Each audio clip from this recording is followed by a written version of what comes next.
Gaano nga ba kabilis ang Ocean Jet? Sulit ba talaga sakyan to? Sulit ba talaga to sa presyo ng pamasahe niya? Alamin natin sa video na to. Pero bago ang lahat, kung gusto mong malaman at makita lahat ng barko na nabiyahe sa Batangas Pier kasama ang schedule nila, click mo lang yung subscribe button. Panigurado ko madami kang matututunan dito. Nasa Batangas Pier nga pala ako, namimili ako ng barkong sasakyan kung Starlight ba o Montenegro or Ocean Jet. Mag-Ocean Jet ako pero kailangan ko maghintay ng 1 oras at kalahati bago makasakay. Nakakuha na ako ng ticket ng Ocean Jet at ang pamasahe ng Ocean Jet ay 600 pesos. Para naman kung gusto mo naman ng business class ay 850 pesos siya. Mahaba-habang oras pa ang hihintayin ko kaya kumain muna ako. Konting tip lang, magbaon kayo ng pagkain kapag magbabiyahe kayo kasi medyo pricey ang pagkain dito. Although may convenience store naman dito yung Family Mart.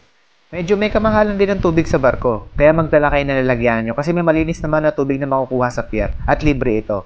May water station dito.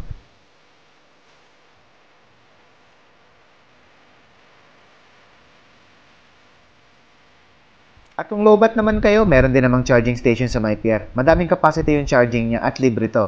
Magdala rin kayo ng sarili yung charger para mas mabilis. At kung wala naman kayong data, may libreng mabilis na wifi connection dun sa pier. Via smart, connect ka lang sa portal nila. May mga instructions naman na nakalagay sa tarpaulin para makakabit dun sa may wifi connection nila. At napakabilis ng wifi nila dito. Mag-enjoy kayo. Yun lang, 1 hour lang ang free ng wifi nila. At dyan sa may malaking screen na yan, dyan lalabas yung schedule ng barko nyo kapag boarding na kayo at kung saang boarding gate kayo dadaan. So dyan nyo siya titingnan kasi tutunog naman yan at tatawagin kayo kung saang gate kayo dadaan.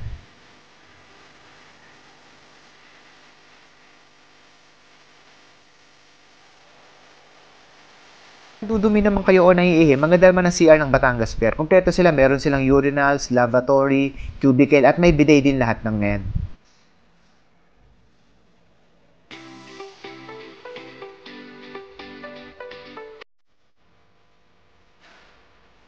At ayan na nga, tinawag na kami. Palabas na kami ng boarding gate para sumakay sa barko. Sa Ocean Jet, di mo na kailangan makipag-unahan para makapwesto ng maganda kasi may seat number na, doon ka uupo. Pwede ka rin mag-request sa may ticketing kung saan mo gustong maupo.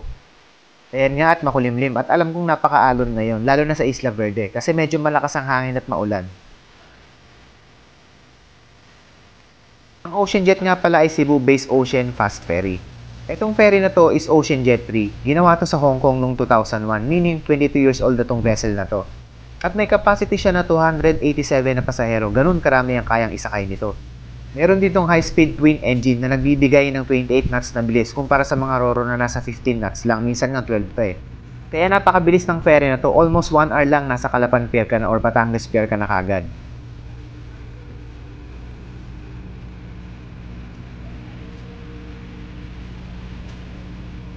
So open air nga pala ako sumakay kasi alam ko malakas ang alon. Nakakahilo sa loob na minsan nga nangangamoy suka pa. At yung mga pasahero na nagsusuka, hindi nila mag-shoot sa vomit bag yung suka nila. Kaya dito sa taas, open air, fresco.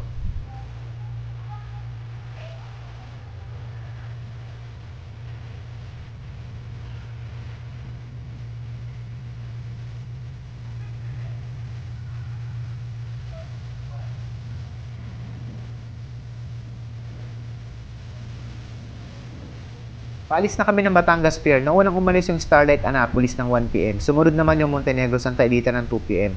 Ngayon kami naman ang aalis, Ocean Jet 2:30. Ang malaking tanong dyan, sulit kaya ang paghihintay ko ng 1.5 oras? Or dapat sumakay na ako sa Starlight Annapolis na naunang umalis?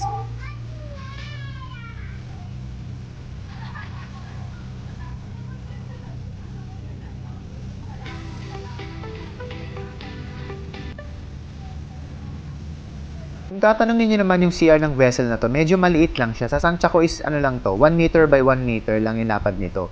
May bidet din yung CR na to at may lavatory. Meron din libreng tabo.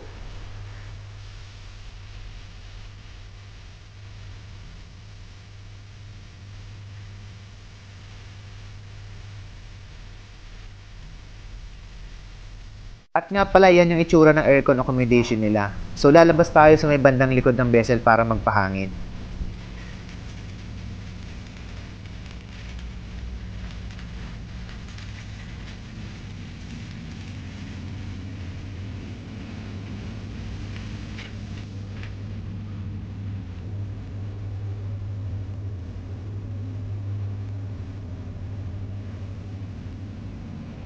At ayun nga, gaya ng expected natin, halos naunahan pa rin natin ang Santa Edita na umalis ng 2 PM sa Batangas Pier.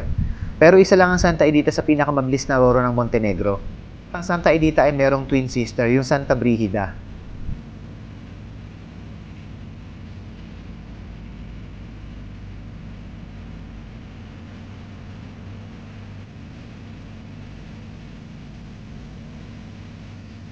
At ayun na nga. At makalipas ang 20 minutes at naunahan na rin natin ang Starlight Annapolis na umalis ng Batangas Pier ng 1 PM. Dapat di ba dyan tayo sasakay? Pero pinili natin tong Ocean Jet na 2:30 PM ang alis.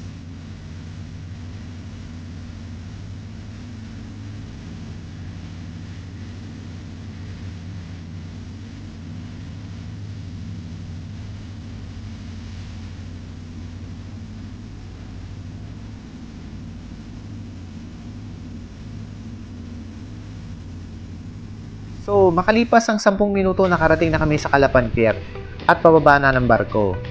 Total travel time ng Ocean Jet ay eksaktong 1 hour. Naunahan pa niya yung dalawang naunang barko kanina na umalis. Kung tatanungin mo naman ako kung sulit ba yung paghihintay natin ng 1.5 oras sa pier, ang sagot ay sulit kasi madami kang magagawa sa pier kaya sa Roro at mauna ka pa rin kasi napakabilis ng biyahe. At kung tatanungin mo naman kung sulit yung pamasahe, sulit na sulit yung 600 na pamasahe ng barko. Kumpara mo naman sa comfort at yung time na matitipid mo sa biyahe. Kaya ang tip ko sa iyo kung nagmamadali ka, i-consider mo ang Ocean Jet. Salamat nga pala sa pagsama sa akin sa biyahe na to. Magkita ulit tayo sa mga susunod pang biyahe. Mag-iingat po tayong lahat mga kababayan. God bless po sa inyong lahat.